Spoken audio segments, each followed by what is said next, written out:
17 years after the sale of Western Telesystem, WESTEL, government is yet to pay the Ghana National Petroleum Corporation over $23 million of its shares held in the company. And the government sold 75% of its shares in the then Celtel International to WESTEL in 2007 at an amount of $120 million. The telecommunication company was later acquired by Zain Group in 2010. Appearing before the Public Accounts Committee today, management of GNPC review they are yet to receive their share of the sales from government. James Avejib is at the Public Accounts Committee and joins us with details. Now, James, tell us more. It came out that this $23 million is just a portion of a long-term debt the government of Ghana and other agencies owe the Ghana National Petroleum Corporation. Right, so we are trying to establish contact with our correspondent who is covering the Public Accounts Committee hearing, and the news is that there's been some kind of indebtedness regarding the sale of WESTEL in the country. Now, it came out that this $23 million is just a portion of long-term debt the government of Ghana and other agencies owe the GNPC. Tell us more about this, James. Yes, Elton. So that's what the revelation has been today at the Public Account Committee. So the total money owed by the government of Ghana and the other agencies amounted to some $215,777,000 plus US dollars. And this monies, we are told in the Auditor General's report, are monies debts that have been long-standing, some over a decade-old debt owed by the central government as well as the other agencies to the Ghana National Petroleum Corporation. Now, the breakdown of it is this. The GOG itself owes some 23,217,000 Ghana cedis in 2019. This is 2019 because the Auditor General, officials of the Auditor General who were at the committee explains that, in fact, the total amount was captured properly starting from the 2019 Auditor General's report. Now, the detail is that this 23 billion, as you indicated earlier, was the GNPC's share it was holding on behalf of the government of Ghana in WESTEL at the time. We know that that company was sold and in 2007, and then it was later acquired again by Zain Group. Now, the total share in that company at the time, when the government sold the 75% of its share, amounted to some $120 million. Part of that was supposed $23 million was supposed to be remitted to GNPC at the time.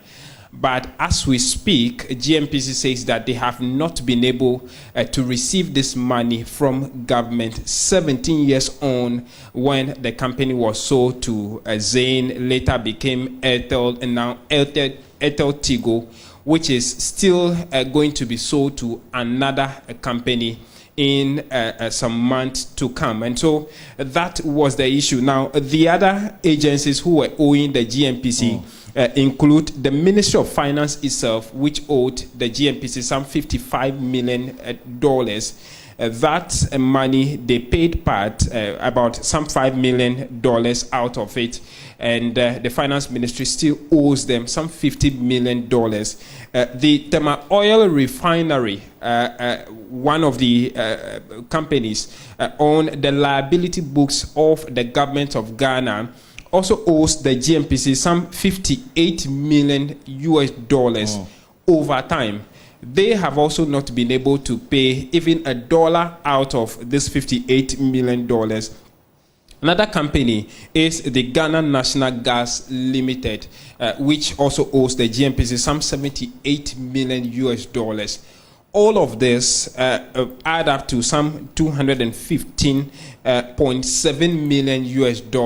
Part of that, the Finance Ministry actually paid some $5 million out of that. And so what is outstanding now from the central government as well as the other agencies amount to some 208 million US dollars. This is what the chairman of the committee, James Kluchi-Abeji, has been advising, if you would like, the GNPC to actually go ahead and force government to take this money. Because if you look at the Auditor General's report, it says that especially in the times when the GNPC is trying to do some oil exploration on behalf of government, this money would go a long way to aid their activities in the exploration activities they are trying to undertake on behalf of government. Elton. No, so James, there was also the concern over a $29.5 million disbursement from the Petroleum Holding Fund.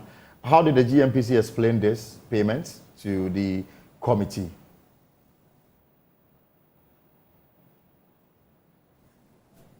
Exactly, Elton. So these monies, from the explanation from the GNPC, are actually the cost incurred by the GNPC when government decided to abrogate the take-or-pay agreement with the power producers. You remember that starting from 2021-2022, government started renegotiations with the power producers to actually abrogate the take-or-pay agreement that have been entered with most of the independent power producers because of the cost that it comes with.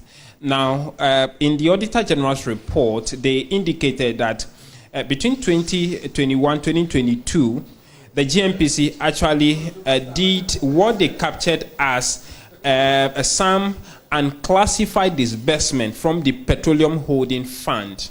Now, the explanation from the GNPC is that at the time government decided to abrogate this take-or-pay contract, most of the power generators had already incurred the cost of this power production. And so, per the agreement, they cannot refuse to pay this money. And so, they paid this $29 million to 3 separate companies, including the Jubilee Crude Revenue, which was paid some $11.8 million. 10 Crude also was paid some $10.5 million. And then Sankofa also was paid some $7.27 million.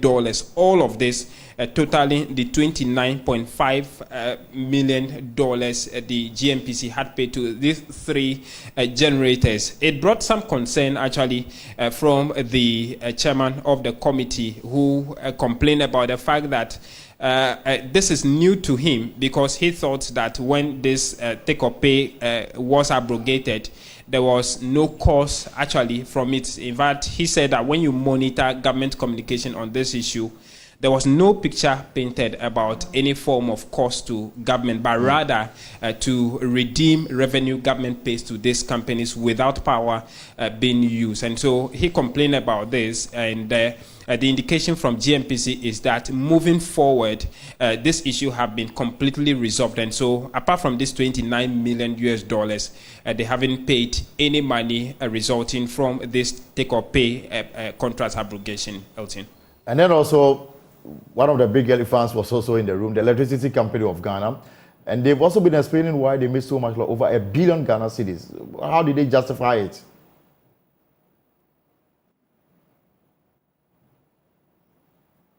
Yes, Elton. So this money was actually a contract they had entered with various companies. Now, the Auditor General's report indicated that this contract they entered with the various companies, these companies they entered the contract with were not VAT-paying companies, or as part of the contract, they didn't remit the total of 275,000 Ghana cedis as VAT to the Ghana Revenue Authority. Now, the explanation of in fact, the recommendation from the Auditor General's department was that this cannot happen. First was the fact that if they want to go into contract, first is to make sure that these companies are VAT-paying companies before they go into it per the PPA arrangement.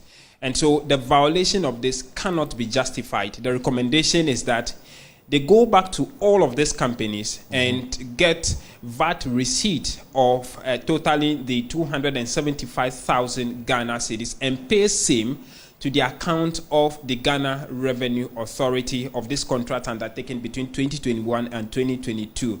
Now, as we speak, as the ECG appeared before the committee today, they indicated that they have so far been unsuccessful in getting the companies to remit these monies to the GRA, but they gave the indication that they are still progressing in getting them to do so. The chairman of the company was of the view of the Public Accounts Committee was of the view that this cannot be the case, and so the managers of the ECG, led by the managing director, Samuel Dubik Mahama, take steps to get the companies to pay the money to GRA within 2 weeks. If in 2 weeks they are not able to resolve this issue, the managing director as well as the finance officer of ECG at the headquarters would have to pay this money from their individual pocket. Another infraction was coming from the Volta regional headquarters of the ECG, where they made some petty payments that was not covered with payment vouchers amounting to some 62,000 Ghana cedis.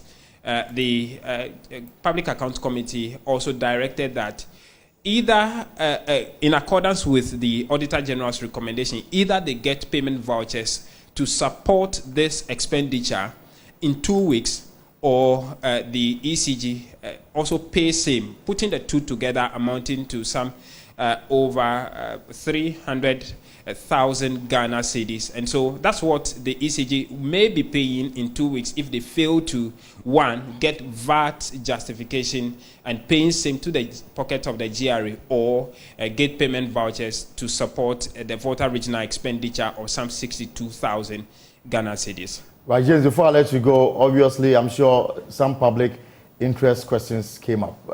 What are some of them?